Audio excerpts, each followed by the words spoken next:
To pesi bino mbote bandeko batali ya télévision chrétienne sango malamu nzamba pambola bino sima ya nzanga elamu esika bozali kolanda télévision chrétienne sango malamu na Easy TV na numéro 6 pe na TNT na 255 to komi lelo awa na église to pe na communauté école de la foi et pas wapi révérend pasteur Crispin Toto akoyeba kusolola na biso tout au long ya émission Oyo Écho des églises.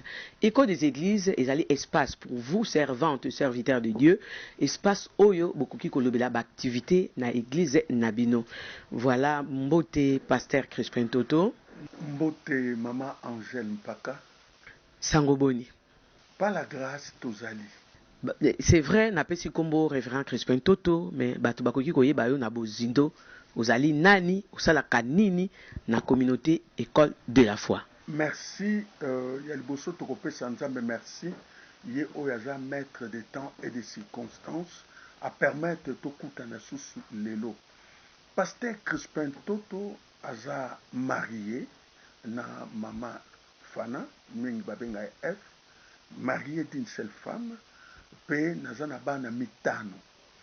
Et à part ça, Nazali, pasteur responsable, il y a paroisse Yangenge, mais Nazali, représentant légal, il y a communauté charismatique au Congo.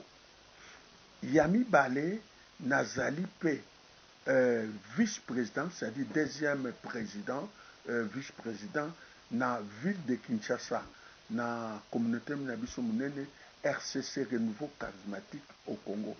Nazape membre ya coordination nationale ya République démocratique du Congo na maison africaine de prière. Voilà un peu Oyo Pasteur Crispin Toto azali pe moko na kata omoneri ya sango malamu. Merci Pasteur Crispin Toto. Tokoki koyeba comment va l'église corps du Christ en général et l'école de la foi en particulier. Merci en général nalingi koyebisa ke le corps à Christ, les amalam, c'est-à-dire Bakangi, tout ça, le confinement, Bakangi Kakabe, église bâtiment, bâtiment, mais l'église est en vie. L'église est en vie parce que tout ça, église en famille, tout ça, l'église où ils ont salé ma combat prière en chaîne, en soi, l'église est vivante. Voilà, on a qu'on répondre. Merci, l'église est vivante, l'église Ezali, na ba famille, parce que tous en a période mon co Ezali, une période, je ne sais pas, Pape François Lobi, tout le bâti qui est tous en confinement, mais tout le bateau en retraite, pour que chacun de nous aille bako zonga, li sous na présence et en Zambie. Pasteur, objectif, il y a école de la foi, Ezali vraiment nini? Vraiment merci, et cette question est très pertinente. Nakotanga na mukanda na Luc chapitre 18 verset 8. Bible est claire et lobi na biso boye na Luc chapitre 18 verset 8. Je vous l'ai dit, il leur fera promptement justice. Mais quand le Fils de l'homme viendra, trouvera-t-il la foi sur la terre? Omoni tina ya existence ya école de la foi, ezali pona ko répondre na question oyo. Yesu mutapozaki, alobaki ete tangu mwana na mutu akozonga, akoya kokuta kondima. C'était une question vraiment très pertinente. Yango wana nzamba tsakinga à cœur na répondre na question oh, comment yakosala école de la foi. Alors nalingi koloba toza na communauté charismatique de Terebinte, communauté charismatique de Terebinte. Mais na kati ya communauté toza na ministère école de la foi. Alors, ministère école de la foi, ezali korépondre na question ya Yesu Kristo. Oyo apozaki ete tango mwana na moto akozonga akoya kokuta kondima. Omoni tina ya existence ya ministère école de la foi. Alors ezalaki question yoka sika wa Yesu ye moko atindi biso na mukanda na 2 Timothée, tokokende na mukanda na 2 Timothée chapitre 3. 2 Timothée chapitre 3 kobanda verset 1 te na 7 na kotanga ngo na kombo na Yesu Christ. Landa lecture bien. Balobi bien, sache que dans les derniers jours, il y aura des temps difficiles, car les hommes seront égoïstes, amis de l'argent, fanfarons, hautains, blasphémateurs, rebelles à leurs parents, ingrats, irreligieux, insensibles, déloyaux, calomniateurs, intempérés, cruels, ennemis des gens de bien, traîtres, emportés, enflés d'orgueil, aimant les plaisirs plus que Dieu, ayant l'apparence de la piété, mais reniant ce qui en fait la force. Éloignez-vous de ces hommes-là. Il en est parmi eux qui s'introduisent dans les maisons et qui captivent des femmes d'un esprit faible et borné, chargé de péchés, agités par des passions de toute espèce, apprenant toujours et ne pouvant jamais arriver à la connaissance de la vérité. Je crois que makambo nyoso na tangi lelo tokomi ko vivre ango na mboka na biso, enfin dans le monde entier, mais c'est un signe ya tango ya suka. Alors yangwana ministère école de la foi ezali juste pona ko aider église na makambo nyonso bapesi ekoka kozala te. Donc voilà un peu tina ya existence ya ministère ya école de la foi. Pasteur Crispin Toto nakoyoka yo na ba émission oyo namonaka yo koleka na télévision Sango Malamu, nayokaka toujours destruction des hôtels, voire même un jour moi nanga tuninga maman, pourquoi le pasteur va détruire les hôtels d'autrui? Pona ye akanisaki hôtel oyo flat hotel babiloko ya ndengwana. Pourquoi toujours destruction des hôtels? Qu'est-ce que cela signifie? Merci maman Angèle. Enseignement ya hôtel eza ba concept moko oyo mingi vraiment église azotiaka te, mais ça na influence makasi. D'abord na ko révéler yo que secret ya Abraham ezalaki botel. Soko totangi yango na mukanda na Genèse, Genèse chapitre 12 okamati verset 7 na verset 8. Premièrement, Nzambe abimeli Abraham. Tango abimeli Abraham, eloko liboso Abraham asalaki ezalaki hôtel. Atelemisi hôtel pour quelle raison? Première raison pour na apparition. Tant ndenge Nzambe abimelaki ye, nde yango atali te. Il faut na yeba kotia hôtel.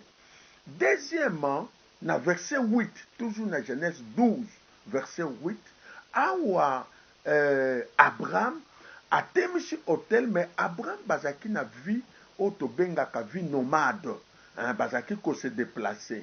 Awa bakomi na Sichem, awa Abraham asali batante, mais avant babanda kofanda na batante wana ba érigé hôtel. Hôtel en soi est anine. Hôtel est a 10 définitions.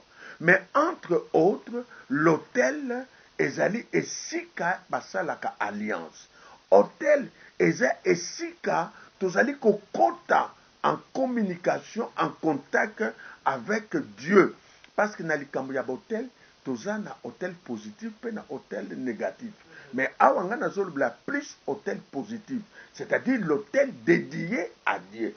Alors, hôtel ezoko garantir pe place. Donc tango yo zu place tozo mon exemple ya mutsoko azui mabele na ye, eh ben bakotia ba borne po baye ba ke place oyo voilà. Oko kende kaka be na Genèse 13. Kende kotanga na à partir verset 16 et 18. Ndenge moko nzamba lobi na Abraham esika yo niati okomi kende na longueur pe na largeur nango pour posséder. Donc eza na biso malam concept ya hôtel toyeba kotia yango eza ya biso tangango na Exode Deutéronome chapitre 12 verset 1 à 3 ezali recommandation balobi non c'est mieux na tangango Deutéronome chapitre 12 yoka balobi voici les lois et les ordonnances, c'est-à-dire qu'on érige hôtel les lois et sa ordonnance qui est en vigueur jusqu'à aujourd'hui. Voici les lois et les ordonnances que vous observerez et que vous mettrez en pratique aussi longtemps que vous y vivrez dans les pays dont les dieux de vos pères vous donnent la possession. C'est-à-dire que na vie na biso et si kanyon son nzamba kopesa biso, nous devons ériger l'autel. À continuer, na sauté na kena 3, vous renverserez leurs autels, vous briserez les statues et vous brûlerez au feu leurs idoles. Vous abattrez les images taillées de leurs dieux et vous ferez disparaître leur nom de ce lieu-là. Donc c'est une loi, c'est une recommandation. Yakoye bako ériger ba hôtel. Toza na ba hôtel positif, c'est-à-dire ba hôtel dédié à Dieu, et ça hôtel à malam. Toza pena hôtel négatif, ou toza benga hôtel de malheur, hôtel d'affliction, hôtel satanique. Alors, bien aimé, concept hôtel est un peu négligé, mais je crois que malembe ezo fungo la batou, banda ki kopé sango, ba réaction eza makas, pe besoin et commis ébélé. Je pense qu'il est important tout le temps hôtel. N'a pas fait ça un exemple à Souka pour tous les gars. Tous à Noé, dans Tangwa Délige. Noé a sali Massoua à côté de Zambalobi. Kota Yona Mouachinaba, tout ça. À côté. Après vous les Sili, Tangu Bazo Biman, Zambalobi, Bobima, Boken, Bobana, Piazika. Genèse 8, à partir du verset 20 à 22. Noé a joué révélation. Ce quoi joué qui révélation avant Délige elinga kozalate. Parce que hôtel ezali pe moko ya lieu, il y a changement, il y a véridique en Nzambe. Échange à véridique. Alors Noé tango abimi il faut na pesa Nzambe sacrifice d'action de grâce. Nazala reconnaissant, il avait érigé l'hôtel babengaka hôtel de reconnaissance. À Dieu hôtel ya reconnaissance, à présenter ma sacrifice naye, à présenter ango et yoka Bible lobby na verset ya Souka 22 Nzamba lapi alobi ko banda lelo balobi d'abord nsunga et comme pas na Nzamba lapi banda lelo na koboma kalisusu mokili te, mais c'était à cause de l'hôtel. Donc, à partir de tel, nous avons changé de décision. Voilà un peu pourquoi nous allons couper ça enseignement en ami. Nzamba pambolo pasteur Crispin Totoba na notre père na kanisi matoi na biso eza ya kofonga matozo landa kasi pasteur, quelles sont les causes de la présence des hôtels diaboliques ou négatives na bomo ya moto ou azali ko vivre? Très bien. Na mukana na acte chapitre 17 soko ke kotanga okoyoka Paul azoloba na ba Athénien. Ami me bino ba Athénien na ye mais na constaté que vous avez un comportement moko eza bien te. Alors alobi na parcouru mboka na bino na ke kokuta un hôtel dédié à un dieu inconnu. Ba komi hôtel à inconnu. Voilà. Elingi koloba présence ya hôtel mabe 1 influence à vie à battre d'une façon négative et influence à comportement. C'est pourquoi comme on a chaque commune kende batomatiquement ba comportement na bango. Mais ezapena botel ezali ko influencer botel ezaka pena prédominance na botel moko ezali soki botel wana bazali kosala yango te eza na prédominance ezali kodomine na esika wana hotel ezali kozwa bokonzi na esika wana yango wana bahotel eza na biso malamu ndenge balobili biso na proverbe je crois hein, proverbe 29 balobi quand il y a la multiplication de justes il y a le peuple est dans la joie quand il y a la multiplication de méchants le peuple gémit donc il est important bien aimé na connaissance au tobanda ko traiter ba hôtel ya mabe tant tozo traiter ba hôtel mabe influence pe climat spirituel ya ba milliers na biso ya ba quartier ya ba ndako ya ba ville ya ba mboka eko changer donc c'est pourquoi il est important to yeba ko ériger ba hôtel to au traiter ba hôtel négatif nyonso ezali ko influencer comportement ezali ko influencer les habitudes ezali ko influencer vie négative ya batu oyo esika hôtel ezali c'est pourquoi nous devons traiter ba hôtel ya mabe. Maintenant pasteur moto oyo ayebi ke azali déjà na ba hôtel wana démoniaque eloko nini oyo asengeli kosala po azala délivrer na ba hôtel wana. OK en soi tozana omoni ndenge ozokende bozobimisanga makambo ebele concept ya liboso eza hôtel concept mosusu eza prêtrise. Ah oui, on ne peut pas parler l'hôtel sans prêtrise. Or prêtrise ezali pena musala Yesu asalaki yango wana nga nalinga babenganga plus nganga nzambe ke obenganga mokristo parce que mokristo eza bato bakene église babine esili mais nganga nzambe azali ko opérer dans le monde spirituel partout donc église pour na ye eza atelier de formation donc azali ko ya kozwa ko formation bongo azoko kende ko opérer na monde physique. Alors il faut prêtrise ya nzambe ezala prêtrise ya nzambe yango eko opérer na hôtel positif prêtrise à Satan pe ezali yango ezali ko opérer na hôtel négatif. C'est pourquoi eza malamu te totika ba présence ya ba hôtel négatif na mboka et nous devons traiter cela. Donc il est évident que tout traiter ba hôtel négatif parce que ezali ko influencer négativement pe hôtel ya mabe ezali pe ko mema ba tragédie ba désolation ezoko mema ba malheur ezoko mema même ba kaya ba mortalité parce que hôtel assez azakana besoin de sacrifice eza hôtel nzambe ezakana besoin de sacrifice hôtel à Satan pe ezalakana ba sacrifice. C'est pourquoi il faut faire beaucoup d'attention na likambo ya ba marche na ba likambo ma manifestation il faut yo kaka makile sopa mais ça peut être encore l'hôtel qui réclame les sangs yangwana esingina biso to renverser ba hôtel nyonso mabe to tenisa ba hôtel ya balampe na opeso exemple moko na ifutela ki na quartier moko batu babalaka te na quartier wana batu babalaka te batu bazwa diplôme bazwa ka mosala te rien eza pena préoccupation moko malamu lobi ezali en question ya kosambela te.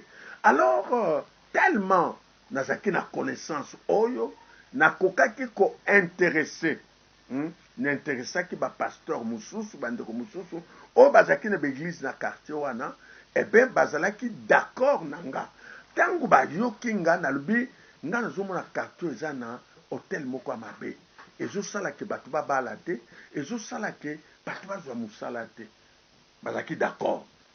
Alors to organizaki veiller tosalaka veiller na balabala. Alors tout ça, on va bengaka église territoriale. Parce que le problème que les acquis bon les problème territorial. Alors la seule église qui peut traiter, c'est l'hôtel territorial. Alors tokokaki kosangana to sala veiller wana maman Angèle nazo banon ezalaki terrible. To renverser parce qu'on peut pas ériger l'hôtel sans voilà. on a renversé l'hôtel wana, peut te télémissi hôtel ensemble, te présenter ma sacrifice, te présenter, te proclamer. Angèle, maman, nazoye bisayo, c'était terrible. Ma balle, fungwamaki, ba diplôme, misala et fungwamaki makasi. Bakamwaki, mais ils avaient vécu, parce que bazalaki quand même, ils avaient vécu. Mokolo nabima na quartier wana, batutu ba regreta. Batutu ba regreta, parce que tu traitaki hôtel wana. Donc, en présence, il y a hôtel, il y a ma baie, et mes makaka malheur, et mes makaka ba friction. Donc, il est évident, tout y est traité. Pasteur Crispin Toto, quelles sont les stratégies que doivent appliquer la personne qui est habitée par les démons? Des côtés Oyo, na lingelaka yo po esika otobimisa yo l'homme de prière stratégique. Voilà. Merci maman Angèle. Oyebi moto nyonso o aza possédé. La première chose, il faut la prise de conscience. Soki mutu azwi une prise de conscience te nazol bano collectionno l'erte. C'est un pasteur biso tozaki na professeur moko na université alobaka na biso ete soki olingi opesa mutu conseil il faut azana alinga. Soki alingi te c'est un passe-temps. Le problème de la délivrance encore c'est comme ça. Ezana batu ebele bandimaka délivrance te. Alors na domaine nga saka discussion te. Na saka discussion te tikaye. Alors oyebi que moto oyo aza habité na milimo mabe. To moto oyo azo fanda esika hôtel mabe za. La première chose c'est la prise de conscience. Or la prise de conscience et ya kananzela ya connaissance ya liloba. Ya mona Bible lobi il envoya sa parole et la parole est guérie. Vous connaîtrez la vérité et la vérité vous affranchira. Donc, il faut côté ya. Tant mutu atei, même dès que tu peux s'aboyer, ezali interpellation. Il faut de temps en temps, oyebaka ko évaluer vie na yo. Otala, est-ce que vous avancer, donc vous allez tourner à rond. Et ce qu'on constate que vous tournez à rond, et sengeli na yo koluka délivrance, koluka bokangola. Donc la première chose, c'est la prise de conscience. Deuxièmement, il faut passer par la repentance personnelle. Après la repentance personnelle, et sengeli na yo pe koleka na repentance par identification. Après la repentance par identification, au koleka na renoncement. Renoncement y a alliance, renoncement y a pacte.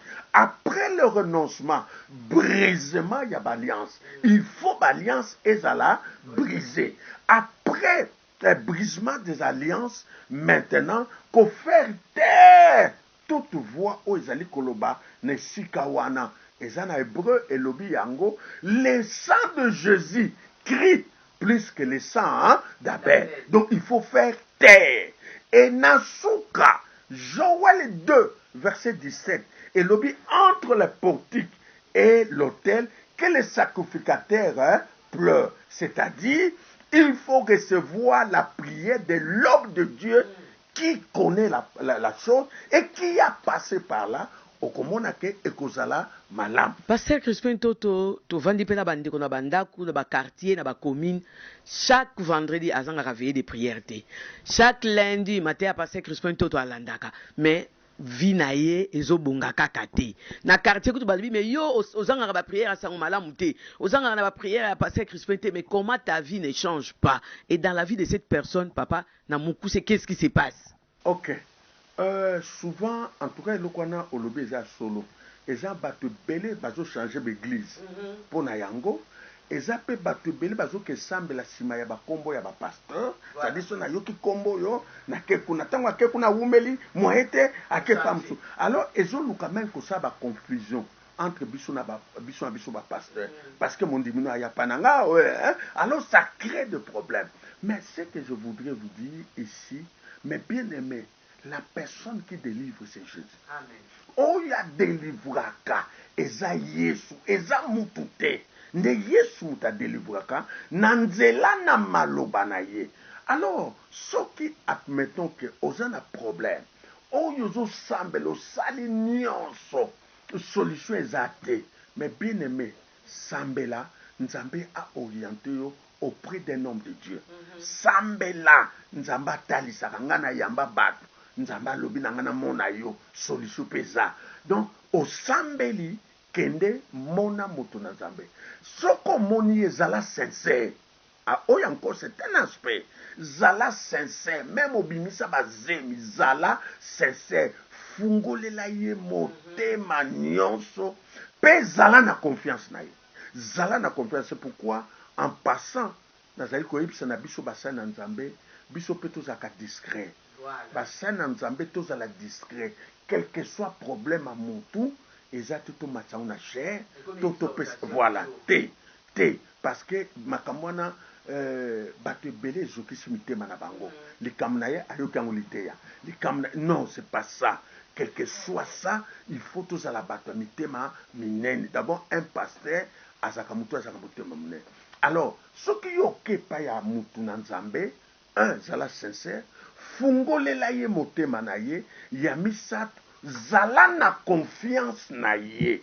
Et ya mine, je crois que tozana oto benga ba exercice spirituel ba pesaka esengeli kosala. Maman Angèle nga nazalaka d'accord te ya yo oye opesaka nga na memelaka yo mikumba na yo, c'est-à-dire nga na genelaka yo, nga na veyaka po na yo. Non, wana babenga ngo la prêtrise par intermédiaire. Et c'est si là. Il faut encourager Batou, il faut former Moutou, yemo kwa yeba peke, na koki ko sambela nzamba ko yokanga. Tout à fait, parce que maman Angèle, même au pesinga problème na yo, entre bisomi bale Moutou ko sambela penda bien, na problème ne yo, hein? Nga nako banda ko sambela avec à peu près. Ça dit na ngolo bateke tout ça. Non, mais c'est mieux. Moto yaza ba problème akepa moto na nzambe, aza na confiance na moto na nzambe wana, afungulela ye motema, alobela ye vérité, pe ba travail spirituel ba kopesa kaye, il faut asala. Au cas où solution ezouamité, ezana on a tinate au changer pasteur, hein, ezana on a tinate zongela ye parce que ye mutayebili kamna yo, zongela ye. Yaza moto na nzambe akamata problème na yo asambela tala ndenge ni nzambe akorienter yo akorienter ye. Ça c'est très important. Nazaki na mama moko ayeki komona nga to sala ba prière, to sala changement, to sala rien. Mais un jour aye tozo sola kakabo na yo ki voix elobi nanga tuna ye azoluka kobota. Est-ce que abote déjà bana ponanga? Osoka maman j'ai quelque chose. Asa botelinga. Voilà. Alobitan akene kopo. Na eti maman nanga na kosambela sute. Kende ko gagner ba âme. Heureusement azaki sensible. Sinon te mususu parce que je passe à ma belle. Abenganinga, akomo tambla sikona kombona. Non. Maman na kende abanda ko gagner ba âme abota. Tilelo. Osomona nzambe azana bandenge bele ya salela, mais zala na confiance et pas yozo kende na moto zo kende, c'est très très important. Okomona loboko na nzambe. Papa tozali na temps oyo ya confinement. Église ezali ko vivre ndenge nini ngonga oyo mondimi nyonso asengeli avanda na confinement na ndaku na ye. Comment vit l'église en ces temps de confinement? Nalingi ko révéler yo na temps oyo ya confinement. Ba pasteur bazo travailler plus que les candidats bazakal bosso. Plus parce que d'abord fardo wana ya ba pate azo sambelango chaque jour nzambe bate la ba pate. Non seulement si mais bozomo na ba msusu bazo lekana ba télévision ba msusu voilà na ba réseaux sociaux bazo pesa ba travail donc ba komi ko travailler du koleka oyo ezakli bosso. Et yami balé Nathan oyo bato ebele bakomi na malili surtout bandimi ebele surtout quand ça oyo les lois ye lobi akimi mikolo ba sepeli baza à l'aise kutu bamsu no tema kutu neti etika la récréation. Oh bazo ye bake soki yo ke congé mais Satan ke ne ke congé te. Donc jamais Satan qui ne congé. Donc je crois que tant que tu as la plus ndenge tozalaki liboso. C'est pourquoi je suis en train d'encourager bandeko baza na vie de prière, continuez. Bandeko bazo sa ba prière en famille, continuez. Ezali moment moko ya malam toza lokola batu baza na retraite. Je crois que l'église est en vie à tel point que batu bazali kosambela na bandako. Du moins lelo ba famille mingi bazaki na momesana kosambela te bakomi kosambela et résultat tokomona après confinement lettre le Canada de confinement okomona effectif ekomata parce que to traverser ba moment moko ato sambela kate na confinement o etindaki kaka moto asambela. Je crois que na ko sekisa moi moke obi ke soki mutu azui fièvre frère makasi aussi la terre aïe voilà et donc ils ont tinda et kaka yawe batelanga yawe sunganga même assemble la kate a komiko sambe. Donc pour le moment climat spirituel et église et ça malam parce que batu bazo sambela ba pasteur en tout cas ba collègues mingi nazo ko s'échanger na bango, ils sont toujours au four et au moulin pour na ba pate ya Nzambe. Pasteur tobandi kokende malembe na suka na yebite liloba nini oyo ba téléspectateurs balandi biso ute bandeli kinongonga oyo bakoki kotikala na yango par rapport na destruction ya ba hôtel na yebike tokozonga na émission mosusu poto lobela la nouvelle lune ndenge o mesana pe ko sala yango. Je crois que na kosenga na bana na Nzambe ba méditer na Deutéronome chapitre 12 verset 3. Bon méditer Deutéronome chapitre 12 verset 3. Bon méditer sur la Genèse 8. Genèse 8, kobanda verset 15 à 22. Oya ko comprendre que mes bien-aimés Nzambe alingi to traiter ba hôtel négatif. Hôtel nyonso ya mabe to traiter yango. Et pe Nzambe alingi to ériger ba hôtel partout. Numéro nanga ezali plus 243 81 24 74 041 plus 243 81 24 74 041 awa okozwanga pe na WhatsApp et pe okokota na Facebook na biso okomika école de la foi Crispin Toto kuna okolanda biso en live na oitali ba prédication ba culte na biso tuzape na YouTube na YouTube na biso et ça n'est pas facile obika Crispin Toto TV soko s'abonner enseignement nyonso honnête maman j'ai à poser ma question ezakuna. Merci Nabino bana notre père na ndenge bolandaki biso émission Écho des églises o ezali émission Nabino servante et serviteur de Dieu. Numéro na biso contact ezali wana bo contacter biso tokoyeba pe ko ya na église Nabino pour lobela mai bozali na yango la vision et la mission de votre église. Merci na Eric Lengo azaki na sima ya caméra. Merci na bandeko nyonso basungaki biso ya école de la foi pour la réalisation ya émission oyo.